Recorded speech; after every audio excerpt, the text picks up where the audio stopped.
Así inicia Es Noticia, noticia en profundidad. Qué placer acompañarles. Soy Tatiana Pérez y les saludo desde nuestra sede central en Caracas, en Venezuela. A partir de este momento, en la próxima hora, tenemos 3 temas que son noticia. Aquí están en titulares. Es noticia Brasil. Las autoridades de salud confirmaron el tercer caso de la cepa Omicron en un viajero proveniente de Etiopía. Ya parece tarde la decisión de haber cerrado fronteras aéreas a 6 países de África, en una nación que mantiene el segundo lugar de muertes por COVID-19 en el mundo. Tenemos esta radiografía y la analizamos.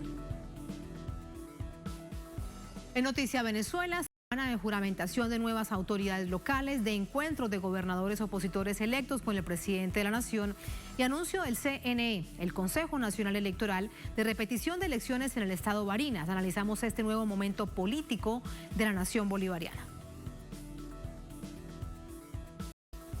En Noticia Rusia, este jueves el canciller de este país, Sergei Lavrov, alertó que Estados Unidos intenta arrastrar a Ucrania en sus juegos políticos y geopolíticos, para lo cual también usa a la OTAN y las acerca a las fronteras de Rusia. Lo dijo en un cara a cara con su homólogo norteamericano, con el señor Blinken. Se trata entonces de un peligroso escenario que analizamos. En Noticia casi comienza. Bienvenidos, bienvenidas.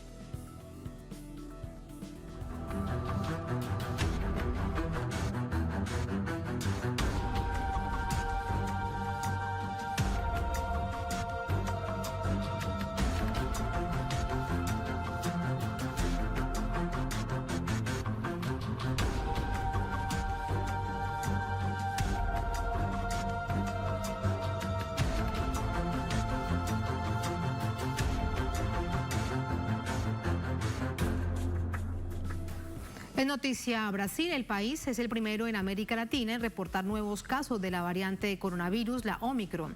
La región se prepara así con el reforzamiento de medidas de bioseguridad y de nuevas restricciones de entradas a los países. Brasil confirmó el tercer caso de Omicron en un viajero proveniente de Etiopía. Los 2 primeros casos fueron detectados en un hombre y una mujer provenientes de Sudáfrica, que desembarcaron en el país el 23 de noviembre. El gigante sudamericano es uno de los más golpeados por la pandemia, aunque más del 62% está vacunada. Acumula casi 615.000 muertes y 22 millones de infectados por la COVID-19, el segundo país con más fallecidos después de Estados Unidos. Aunque se ha mantenido en una posición negacionista, el gobierno cerró desde el lunes sus fronteras aéreas a 6 países de África: Sudáfrica, Botswana, Eswatini, Lesoto, Namibia y Zimbabue, mientras el plan de los ciudadanos es seguir resguardándose. Estoy preocupado, pero no en pánico. Creo que tenemos que mantener la calma. Los estudios preliminares que leí dicen que el potencial de esta nueva variante aún no se conoce. Yo principalmente me cuidaré mucho. Esperaré una tercera dosis para empezar a salir más y tal vez pensar en quitarme la mascarilla. Pero por ahora seguiré cuidándome. Lo bueno sería que no hubiera aglomeraciones, que podrían cancelar Carnaval, Nochevieja, para no tener tanta gente aglomerando y esparciendo el virus y esta nueva cepa. La Organización Mundial de la Salud advirtió sobre un futuro todavía más complicado ante la aparición de la nueva variante.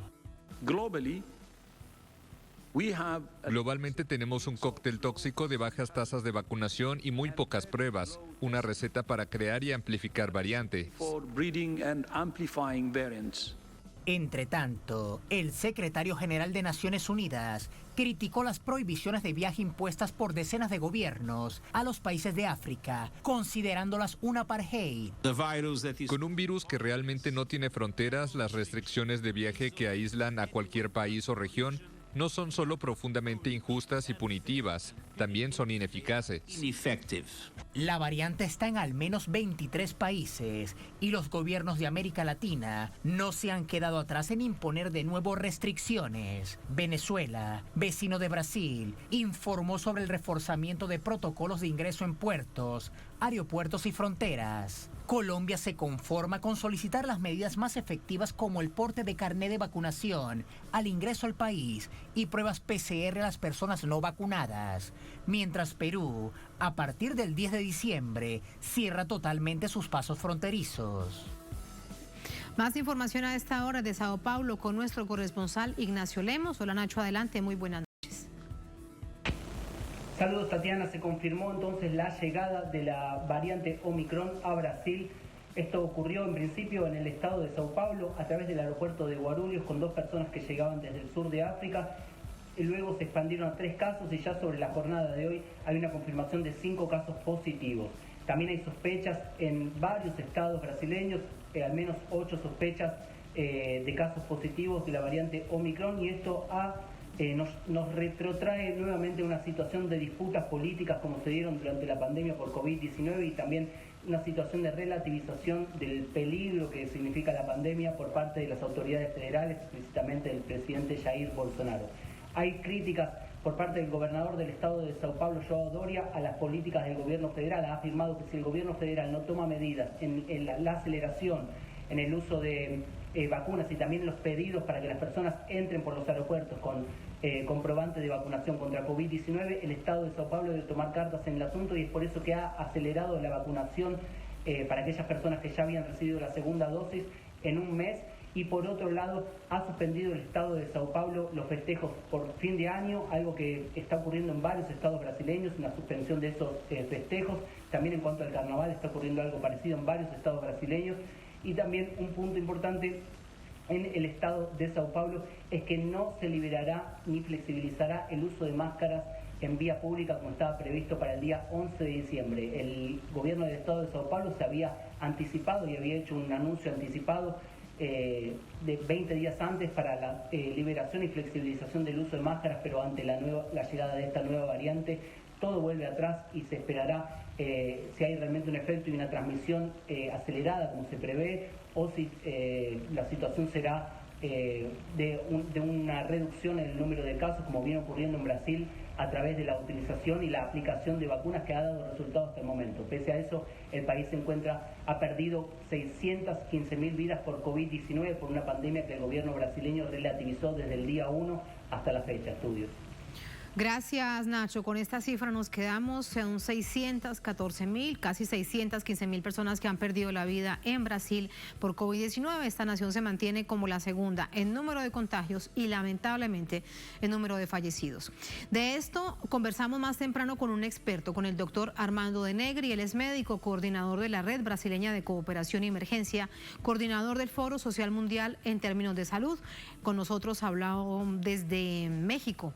A él primero le preguntamos lo que implica para su país, para Brasil, tan golpeado por la pandemia como lo ven ustedes, la alerta que supone esta nueva cepa, la Omicron, y esto nos dijo. Bueno, Brasil creo que ya ha tenido la triste experiencia de no poner suficiente atención con lo que pasa, sobre todo en el caso nuestro, lo que pasó en Europa, en 2 momentos distintos, y que pronunciaba lo que serían las olas, ¿no? Que hemos sufrido en Brasil.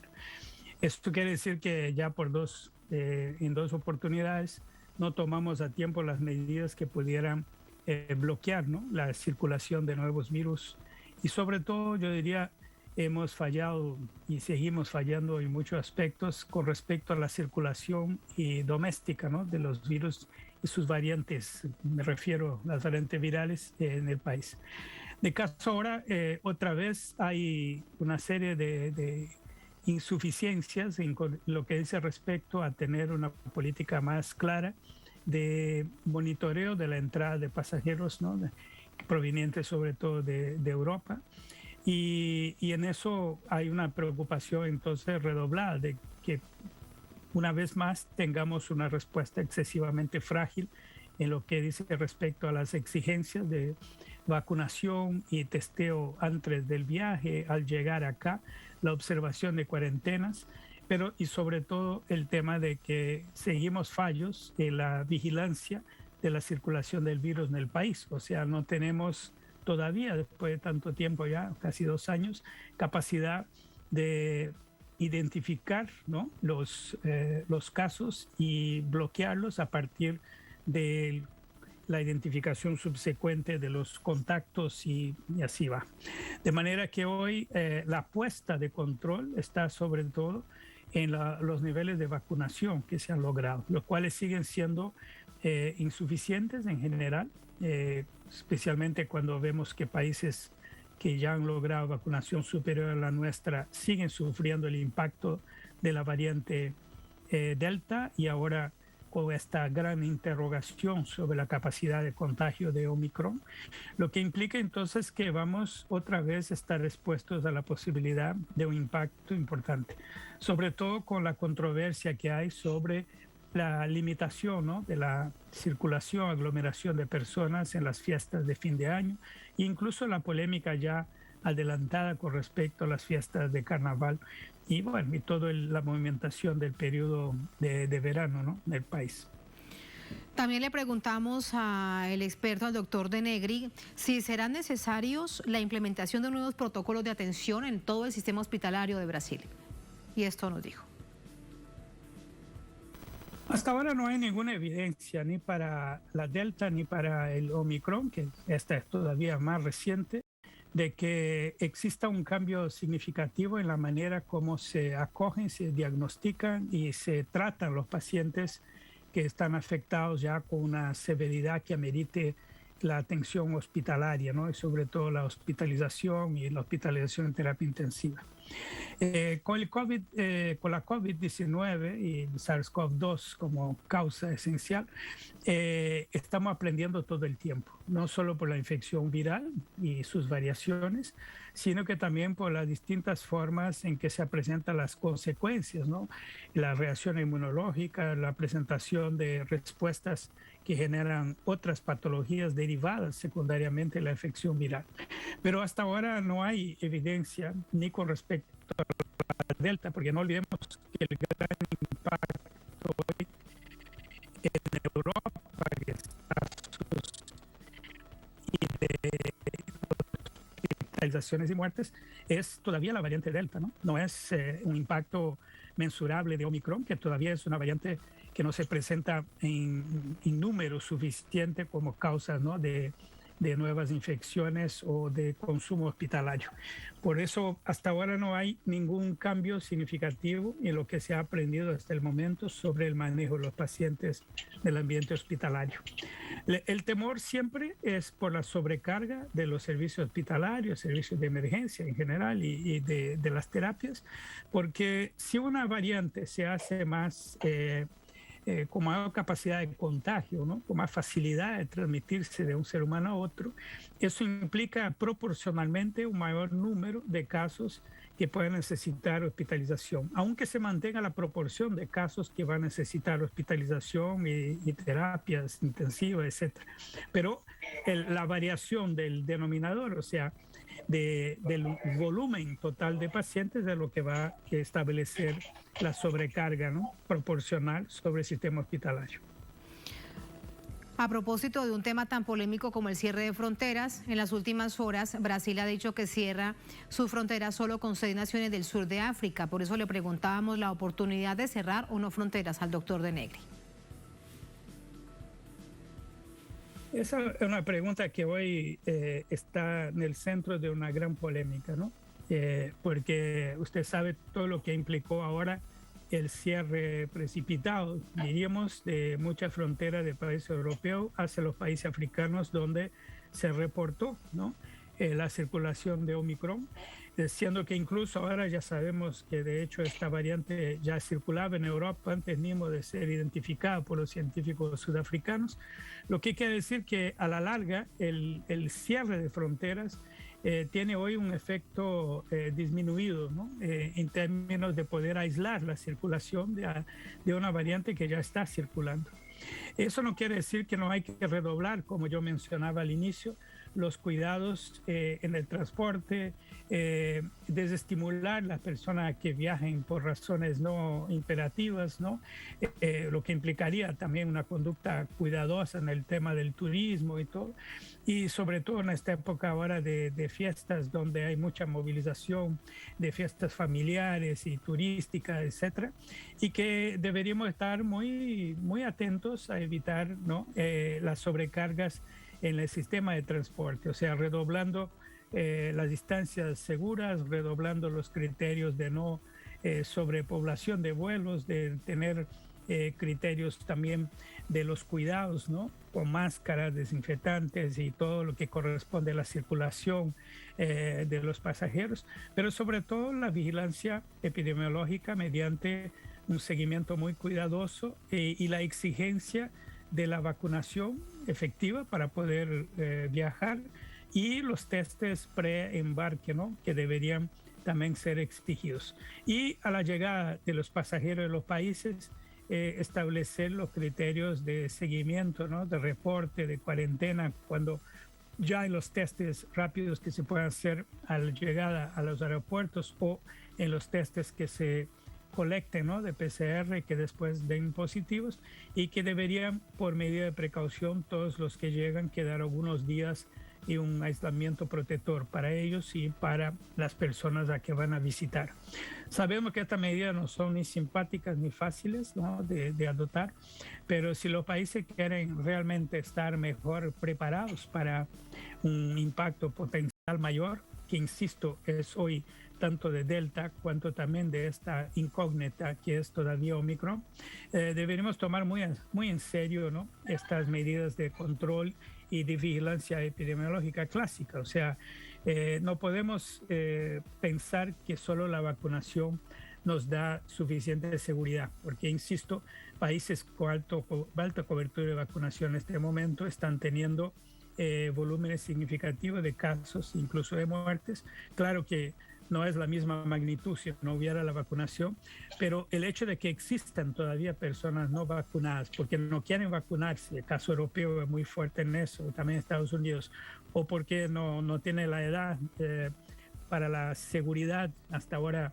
digamos, de adopción de vacunación, etcétera. Eso todo implica que un contingente que no necesita ser enorme de gente no vacunada siempre va a potenciar la circulación y la infección de personas que ya están vacunadas, porque la vacuna no elimina el contagio, lo que hace es disminuir la gravedad proporcional y por lo tanto el número de pacientes que llegan a ser hospitalizados, que mueren, pero no evita que se hospitalicen incluso gente totalmente vacunada, ni evita que gente pueda morirse aunque tenga el esquema completo de vacunación.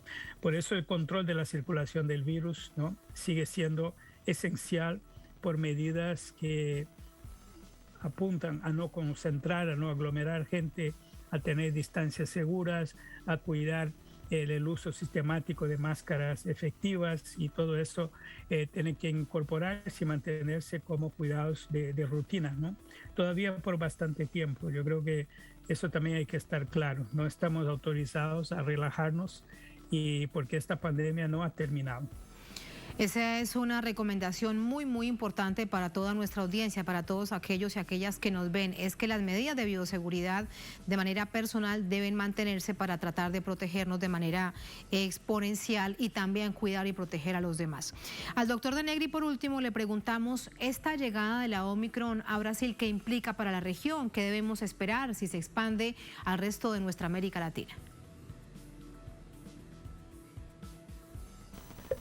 Sabes que el tema de estas variantes, así como fue el tema de la Delta, ¿no? La Delta, nosotros en cierto momento hemos creído que podría llegar aquí con mucha fuerza en América Latina.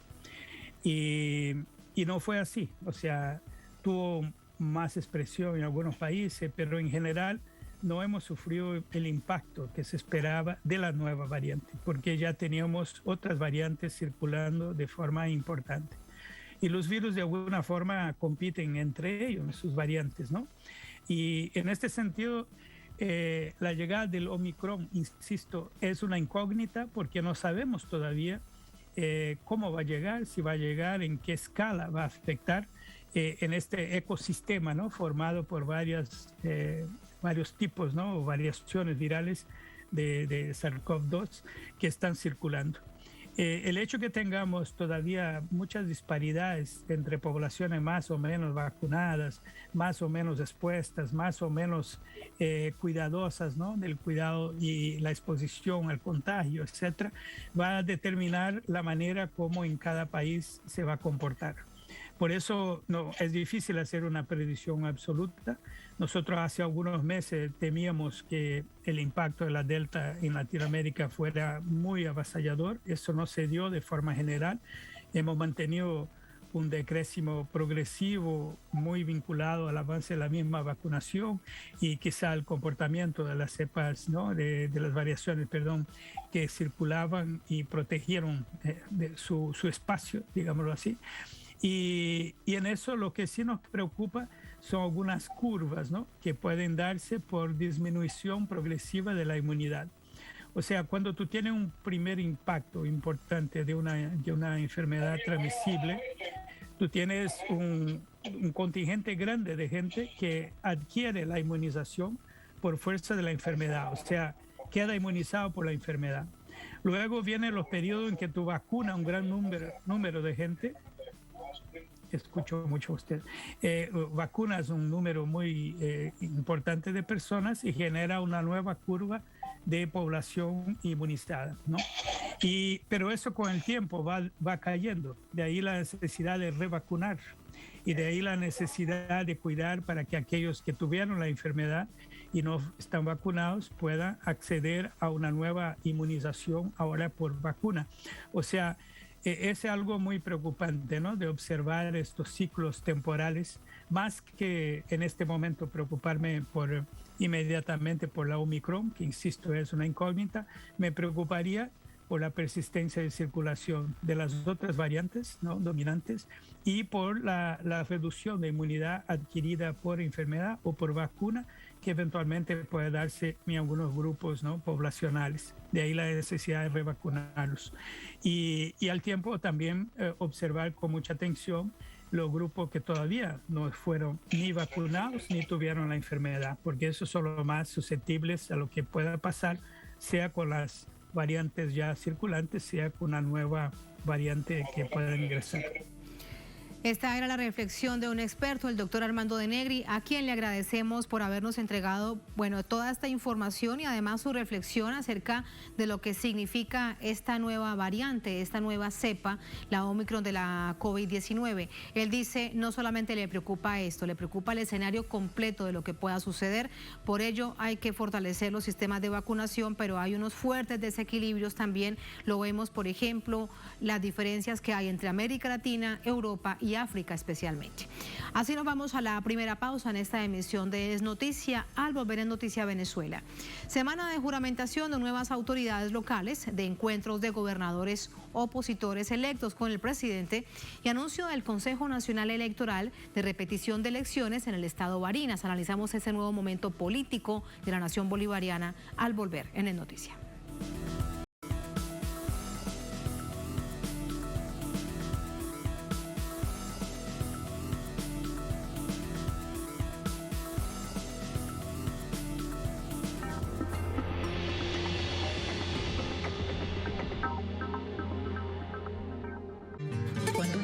Marcha unido es invencible. Y ahora damos 1.000.000 de pasos. La fatiga y el dolor nos fortalecen, porque no caminamos solos, porque marchamos unidos para defender la democracia. ¡Ay, la marcha por la democracia! ¡Bolivia unida! Porque marchamos al encuentro de un país digno y soberano. Cuando un pueblo decide caminar hacia su propio destino, todos los caminos se abren. Y aquí estamos. Somos millones. Estamos todos. Este es el pueblo que pone en marcha su propia historia.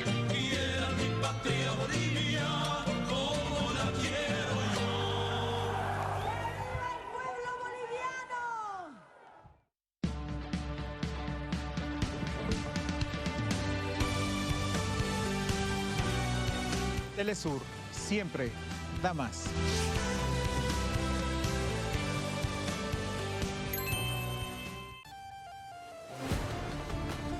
Cada año miles de personas abandonan su tierra para alcanzar nuevos horizontes. Una realidad de pueblos que luchan por su libertad. Conoce las diversas causas de quienes viven entre fronteras. Jueves, solo por Telesur.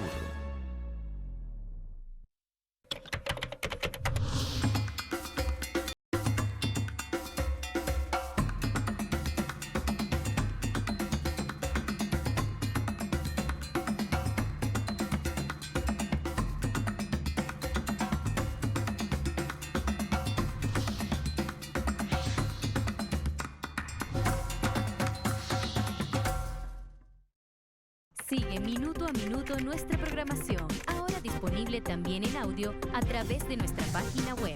Podrás mantenerte al día sobre los acontecimientos y noticias que suceden alrededor del mundo con un enfoque latinoamericano y confiable. Telesur, la señal informativa de América Latina y el Caribe.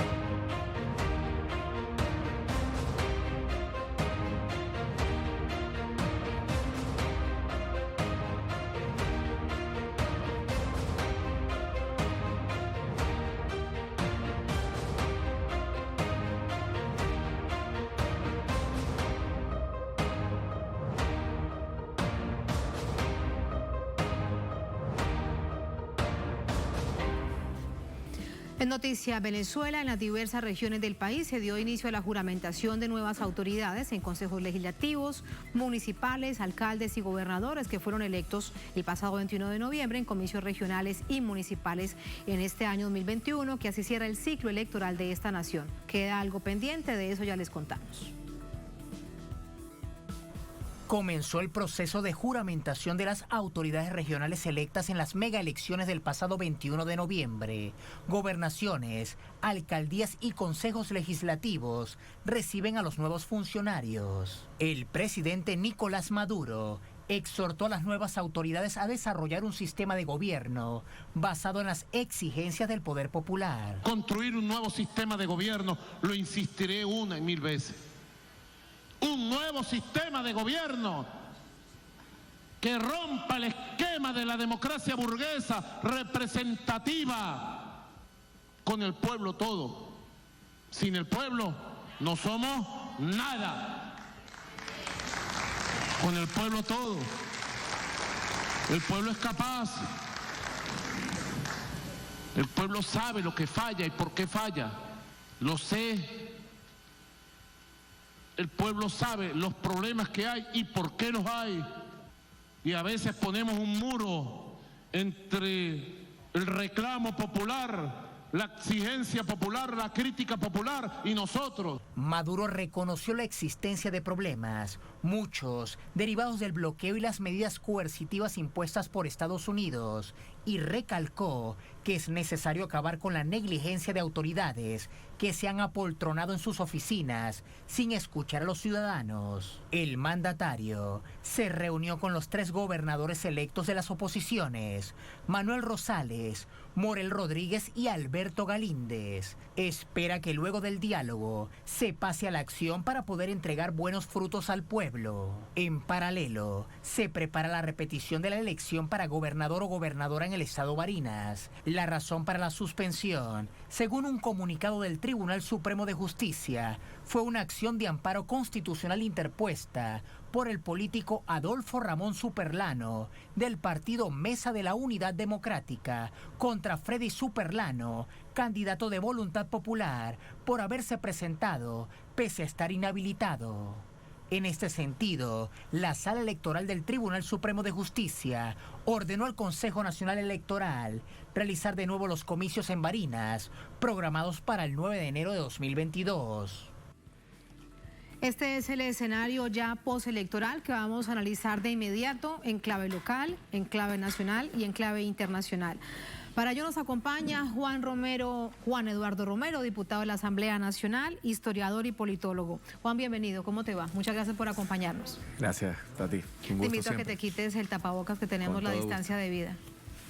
En una pandemia que no termina, lamentablemente. No termina. Así es. Sí. Quiero preguntarte primero por lo que hemos visto esta semana, juramentación de nuevas autoridades locales, con un mensaje del presidente de la Nación, Nicolás Maduro, que ha sido reiterativo, si se quiere. Hay que escuchar al pueblo, hay que atender al pueblo, hay que irse a las calles para hablar con el pueblo y poder hacer un diagnóstico claro de las necesidades y luego, pues obviamente, atenderlas. Sí, mira, yo creo que indudablemente después de el hecho contundente y extraordinario de haber realizado estas elecciones en medio de estas condiciones, y esto no es cualquier elemento. Yo decía en algún momento aquí en Telesur y en otra entrevista en Venezolana de Televisión que nosotros vivimos una situación de guerra. Y cuando uno revisa la historia reciente, por lo menos la historia de la primera mitad del siglo XX, uno se consigue casos como el de Inglaterra. Inglaterra no tuvo elecciones entre 1939 y 1947 por las condiciones de guerra. Sí. Y sin embargo, nosotros que estamos en unas condiciones de guerra irregular, pero es guerra, ¿no?, declarada desde 2012 con las condiciones críticas de la salud de Chávez hasta la actualidad, nosotros hemos hecho procesos electorales. Entonces, eso es un primer logro. Pero fuera de eso, fuera de esa euforia institucional que nosotros reconocemos, incluso la Unión Europea, a pesar de la naturaleza de su informe intentando estigmatizar el sistema político venezolano, no observó ningún detalle en el funcionamiento del sistema, sino que fueron sobre algunos procesos, ¿no? Eso, aunque haya pasado, ya hoy hay otro nivel de análisis. Sí. En ese nivel de análisis entonces entra el presidente. Sí, antes de eso, ya que toca el tema de la Unión Europea, vamos de una vez avanzando ciertos para el análisis que resultan muy importantes. Bueno, y es ese informe, porque es que había alguna información allí dentro de ese documento que no existió, así que parecía que ya lo habían escrito con anterioridad y no tomaron en cuenta que ya no habían existido, como por ejemplo esos llamados puntos rojos en todo el país donde ellos dicen que existieron y la verdad es que nadie lo vio. Sí. Obviamente se sabía y por eso incluso en la Asamblea Nacional, esta misma semana que pasó, que sesionamos, el presidente Jorge Rodríguez, presidente de la Asamblea Nacional, diputado al igual que yo, hacía esa observación. Obviamente que no podemos esperar otra cosa de lo que llamamos los imperialismos colectivos, es decir, la Unión Europea con Inglaterra, España, Francia a la cabeza, está perfectamente articulado con una política exterior de Estados Unidos destinada a presentarnos a nosotros en una doble vertiente, como un Estado forajido y como un Estado fallido, es decir, un Estado que no responde a las normas del derecho internacional, de conservación de los derechos humanos, protección, y un Estado que además no cumple sus funciones de seguridad. Ese es el intento de la Unión Europea, pero la realidad fue otra. Estamos hablando, insisto, en unas condiciones muy difíciles económicas, que se realizó un proceso con prácticamente ningún detalle. Pero, insisto, Tatiana y amigos que nos ven en Telesur, fuera de eso hay un balance. Fíjate, ahí hay un comportamiento que es sumamente interesante, y es que en otros momentos las elecciones de este tipo en Venezuela había tenido una mayor concurrencia. De todas maneras, también es importante que nosotros digamos que de los países en América Latina, incluso de Europa, Venezuela es de los que mayor nivel de participación tiene en procesos electorales. Pero precisamente por ser esa una característica, este proceso que nosotros vimos un fenómeno nuevo, que es lo que genera, a mi criterio, las expresiones del presidente. Porque el presidente dice con aquella dureza, con aquella firmeza, con aquella claridad, que es necesario que los gobernadores, que los alcaldes, que los representantes de la estructura del PSUV y del Polo Patriótico salgan a la calle. Bueno, por aquello de lo cual él incluso fue uno de sus padres, aquella idea del parlamentarismo social de calle, es decir, que los electos a través del voto popular vayan a una constante contacto con la gente. Eso es lo que los griegos llamaban un mandato imperativo. Es decir, yo fui electo diputado por el estado Zulia, uno de los estados, por cierto, que ganó la oposición.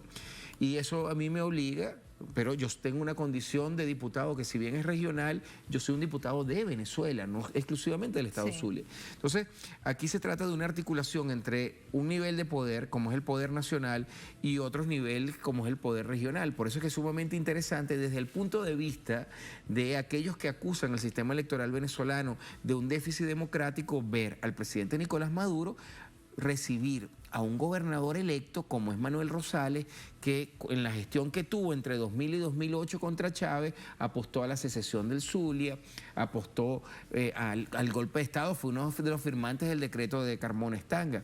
Y sin embargo, en una muestra amplia de negociación política, de amplitud y tolerancia, no solo que se le acepta su inscripción después de haber sido prófugo de la justicia, después de haber sido señalado meses antes de la elección del desmadre de monómeros en Colombia, sino que se le permitió sin ningún tipo de problema desarrollar su campaña, y el presidente lo recibe.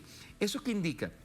Indica primero una gran decisión de diálogo y de convivencia política. Ahora, obviamente esto exige reciprocidad. Es decir, la presencia de Manuel Rosales, gobernador electo del Zulia, un estado fronterizo, un estado vecino de Colombia, como tú lo sabes, y tomando en consideración el papel que Colombia juega desde el punto de vista de una guerra de sustitución, ¿no?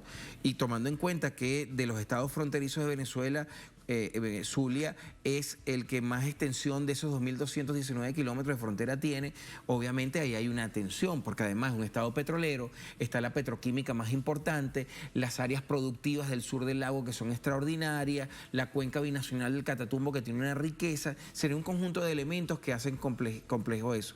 Pero lo mismo sucede con Cogé, es decir, es un estado que forma parte de esos estados denominados del granero de Venezuela, y luego tienes Nueva Esparta, que está en el límite más septentrional, más norte de Venezuela, y que está en una zona especial, es una zona marítima especial. Claro, que ha sido además fundamental para el sector turístico del país, aunque por tiempos de pandemia como este y tantas otras naciones del mundo no hayan logrado reactivarse, pero ese sigue siendo el plan.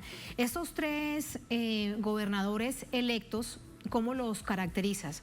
Porque vemos que no son de una nueva generación, no. Tienen una historia, pero bastante extensa en la, digamos, vieja política venezolana. Pero hay una primera lectura, es decir, esa generación, lo que en algún momento un rector de la UCB denominó una generación boba, esa generación del exdiputado Juan Guaidó, esa generación de Freddy Guevara. Bueno, generación será boba y golpista, porque sí, para eso de boba no tienen nada. Sí, no tenían absolutamente nada, ¿no? Esa generación, sin lugar a dudas, fracasó en la conducción de lo que es el sentir de un sector de la oposición que no milita en el proyecto bolivariano.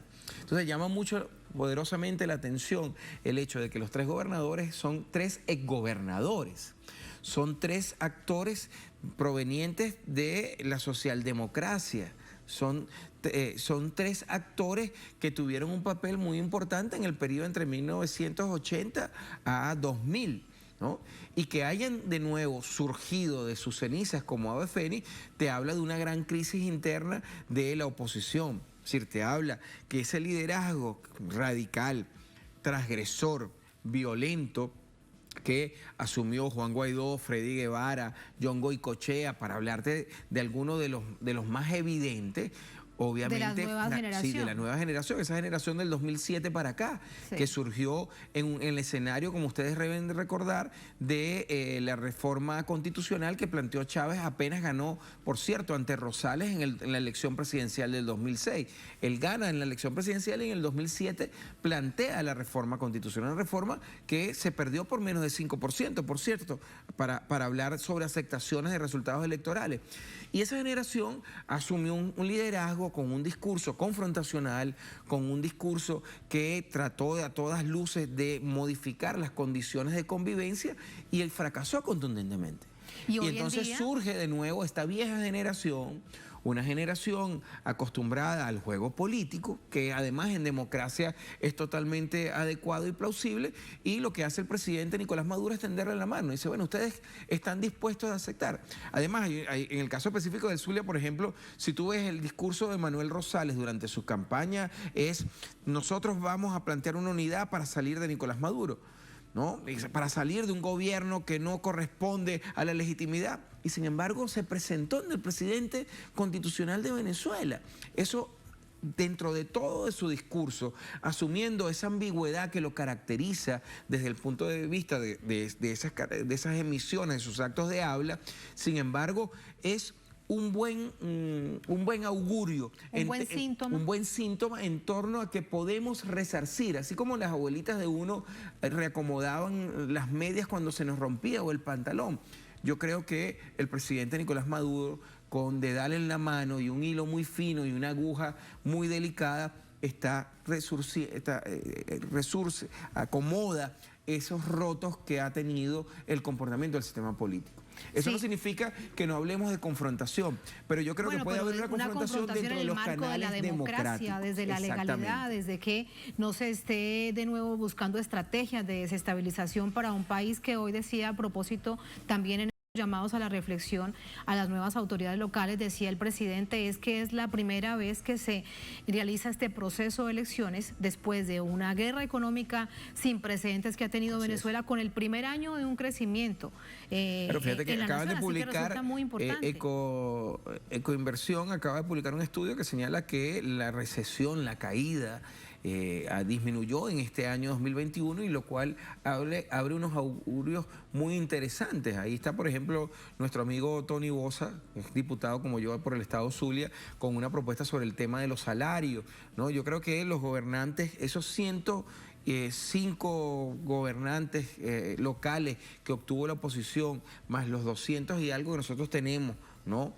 Más los concejales, más los legisladores regionales, más nosotros que somos legisladores nacionales, conjuntamente con las instituciones del Estado y los distintos niveles, el Poder Nacional, Poder Regional y Poder Local, tenemos el gran compromiso, una gran tarea de recuperar económicamente, porque además este es un país que tiene potencialidades. Fíjate que se intentó construir una matriz sobre la crisis económica. Mira, este país tiene las reservas de petróleo más importantes, tiene la tercera reserva de oro, ¿no? Tiene unas enormes potencialidades agrícolas, unas enormes extensiones socioproductivas, un aparato productivo que, a pesar de las pérdidas de 196.000 millones de dólares de 2012 hasta acá, está acá. Hay empresarios que se quedaron en Venezuela, hay empresarios que apuestan a Venezuela, hay empresarios que creen el llamado del presidente, y nosotros, desde el Poder Ejecutivo, desde el Poder Legislativo, desde los distintos poderes que conforman el sistema político venezolano, nosotros tenemos el deber y la obligación por ley, y el deber y obligación como venezolanos y ciudadanos que somos, de tender la mano. Eso también lo debería tener la oposición si realmente amara a su país. Ahora, digamos, dejando de lado sino un poco de aprehensión por lo que vayan a hacer, ojalá que sea todo en términos de la democracia. Sí vemos que se están rasgando las vestiduras entre la oposición, se culpan los unos a los otros, aparecen declaraciones, bueno, por todos los medios posibles donde ellos tengan alguna presencia diciendo que este panorama electoral sí es culpa de ellos, pero no asumen su responsabilidad. No, es que, mira, en general, cuando tú ves el comportamiento, no desde ahora, sino incluso, fíjate lo que fue la actitud cuando la acción cívico-militar de 1992, no hubo una aceptación de los errores del sistema electoral venezolano, ¿no? Recuerda esto, y esto es importante para los que nos ven en toda América Latina, pero cuando gana Chávez en el 98 sucedió exactamente lo mismo, hubo una especie de incomprensión de la realidad. Eso tiene que ver con que el poder obnubila, ¿no? Y obviamente les impide entender lo que sucede. Por eso, de nuevo, yo rescato el llamado muy crítico que hizo el presidente. El presidente dijo, es cierto, nosotros tuvimos un éxito cuantitativo muy importante, pero este éxito cuantitativo político nos debe llevar a nosotros a una revisión. Es decir, ¿cómo es el funcionamiento de nuestra gerencia pública? ¿Cómo es la actitud de nuestros gobernadores y nuestros alcaldes? ¿Cuál es el tipo de relación que tienen con sus bases electorales? ¿Cuál es el tipo de respuesta que tienen a las necesidades en torno a la satisfacción de servicios públicos? Ese es un asunto fundamental para el pueblo venezolano. Y es un llamado que él además se lo hace a la oposición. Mira, yo soy, de nuevo te indico, yo soy diputado de uno de esos estados donde ganó la oposición. Nosotros desde aquí le decimos al gobernador opositor que firmó para avalar el golpe de Estado contra Chávez, que nosotros estamos dispuestos a una relación entre poderes. Nosotros somos un poder nacional, él es un poder regional, y él como yo vivimos en un estado al cual nos lo debemos. Si él actúa dentro del marco de la Constitución, si él actúa en apego a las leyes, si él actúa con el objetivo de satisfacer las necesidades del zuliano, que son muchas, por el tema de las características del Estado Zulia y su actividad socioproductiva, por supuesto que puede colaborar con nosotros y puede contar con la bancada del Zulia, que es la mayoritaria. La bancada del Zulia tiene 25 representantes de los 277 que están ahí, es la bancada más numerosa. Pero eso sí, nosotros seremos vigilantes de que lo haga en el marco de la Constitución y de las leyes. Si el gobernador electo del Zulia, que aún no se ha juramentado, pero que lo va a hacer pronto, repite lo que hizo entre 2000 y 2008, intentar secesionar al Estado, articularse con actores extranjeros para agredir, atentar contra la institucionalidad formal y la figura del presidente constitucional, por supuesto que nosotros estaremos ahí.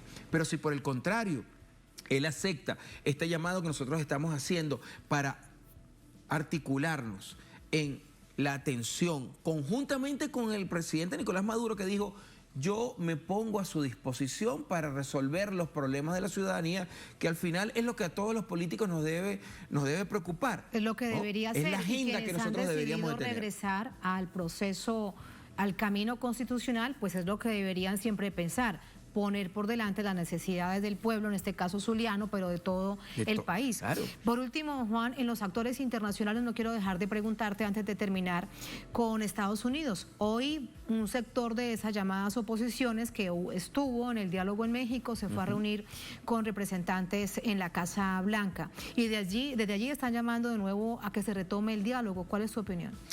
Sí, obviamente, recuerda que el diálogo... Además de esto, el hecho en sí mismo de haberse ido a reunir con el jefe máximo de la oposición venezolana. De nuevo, obviamente, muestra la dependencia de la oposición venezolana, en este caso de la plataforma unitaria, de las líneas directrices que desde Estados Unidos le emanan.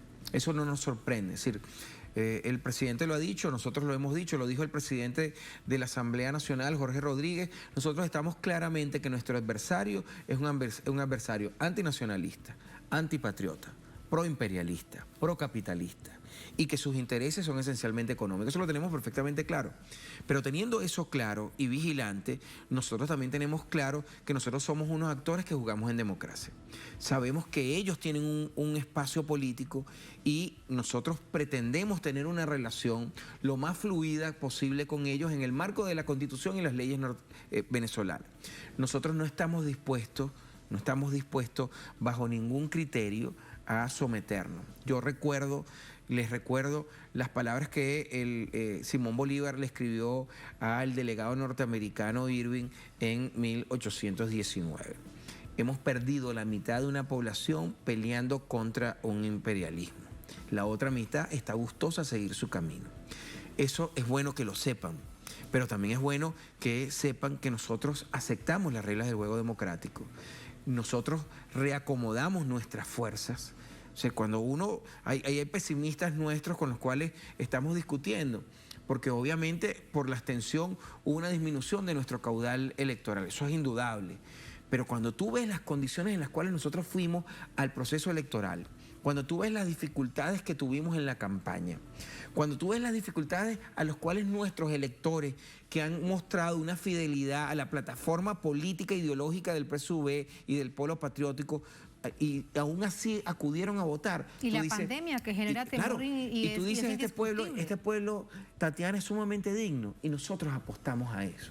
Apostamos a eso porque patria es humanidad, como decía el cantor Ali Primera. Patria es humanidad y nosotros creemos en la patria. Muchísimas gracias, Juan, por estas reflexiones. Con eso te despido. Muy buenas noches y bienvenido siempre. Gracias a ti. Siempre es un placer. Gracias. Muchas gracias. Así nos vamos a la última pausa en esta emisión de Es Noticia. Al volver en Noticia Rusia, este jueves el canciller de esta nación, Sergei Lavrov, alertó que Estados Unidos intenta arrastrar a Ucrania en sus juegos geopolíticos, para lo cual también usa a la OTAN y las acerca a sus fronteras de Rusia. Lo dijo en un cara a cara con su homólogo norteamericano, Antony Blinken. Se trata sin duda de un peligroso escenario que analizamos al volver en Es Noticia.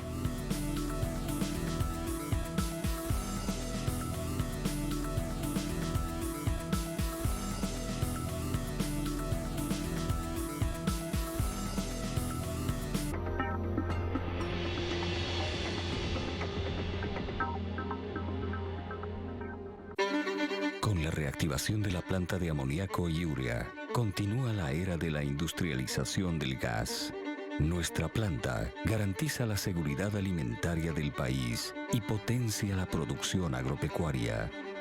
Es fundamental nuestra planta de urea para poder garantizar la seguridad alimentaria, reducir costos de producción agropecuarios y poder competitivamente ingresar a mercados internacionales.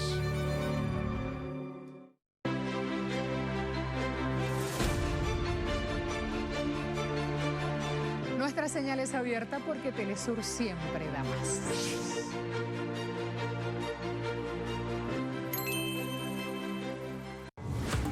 En un mundo en constante movimiento, todos los días se generan nuevos sucesos y es necesario conocerlos. Nos preguntamos, ¿qué hay detrás de cada acontecimiento? ¿Cuáles son las consecuencias y cómo nos afectan? Ante estas preguntas, buscaremos poner el punto en la I. El punto en la I.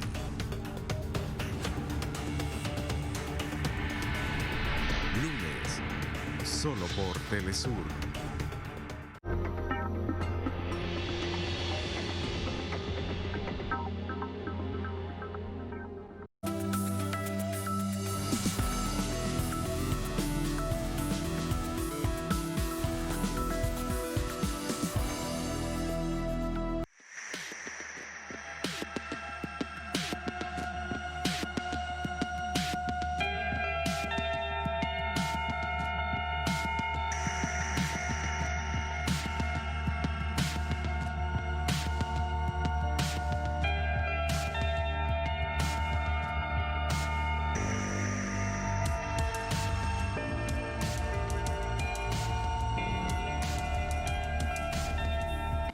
En noticia, Rusia sube la tensión con Ucrania y Estados Unidos. El canciller de Rusia, Sergei Lavrov, acusa a Norteamérica de estar detrás de esa provocación por un uso de carácter geopolítico y pone a la OTAN al frente militar.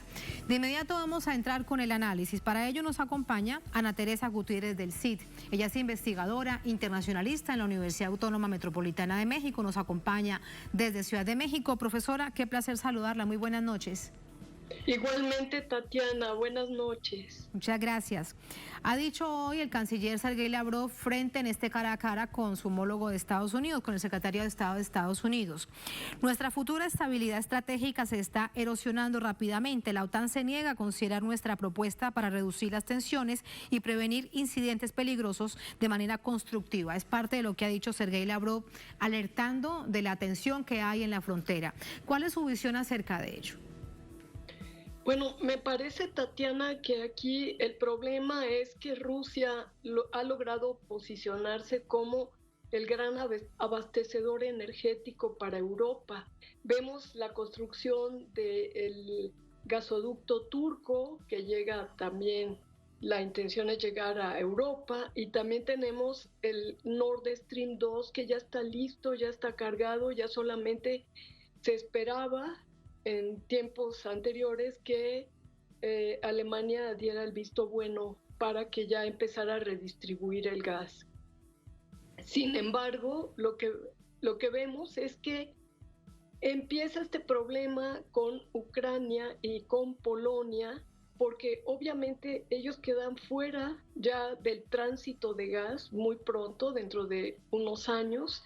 Y desde luego Estados Unidos está muy interesado en venderles gas a los europeos, gas muy caro. Lo que vemos es que hay una terminal de gas en Polonia construida con recursos estadounidenses, a donde iría el gas licuado y se regasificaría y se mandaría a Europa. El problema es que este gas es mucho más caro. Y bueno, hay riesgo en el transporte tan lejano, ¿no? Atravesando un océano.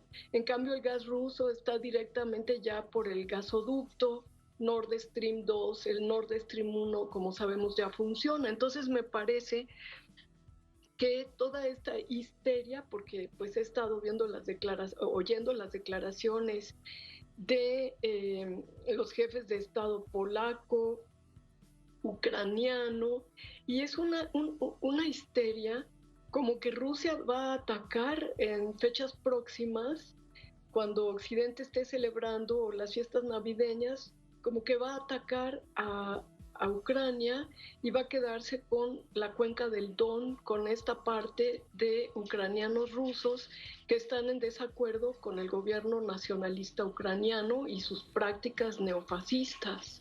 Entonces, me parece que esa histeria es lo que está generando este conflicto, y Rusia ni siquiera está pensando en atacar.